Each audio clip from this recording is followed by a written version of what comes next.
Let's dive into one of the universe's biggest mysteries, black holes. What are they, really?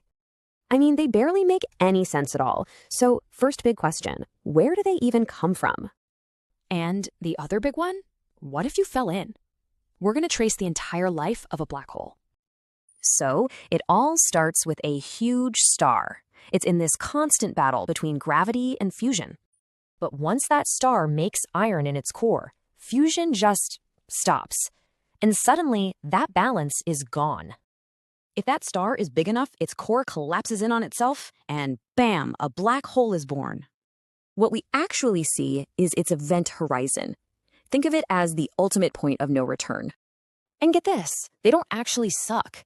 If our sun turned into one, we just keep orbiting. So what's past that point of no return? You've got the singularity, basically infinite density in a tiny point. It's kind of like a dividing by zero error in the universe. Our physics just breaks. We have no idea. Which brings us to, the scariest question of all. What's the trip inside actually like?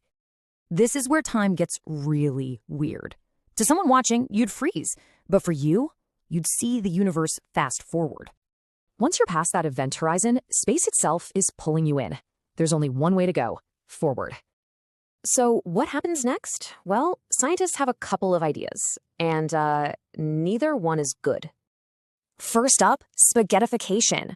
Gravity would literally stretch you into a thin stream of atoms. Ouch. Weirdly enough, you'd actually last longer inside a supermassive one since you're farther from the center. And these things can get huge.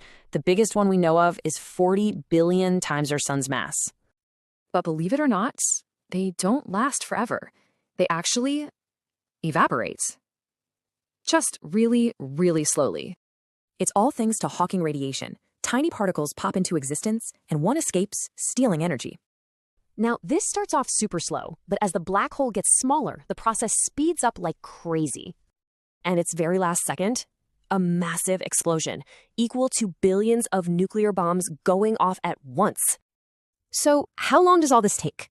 For the big ones, we're talking a Google years. That's a 1 with 100 zeros. By the time the last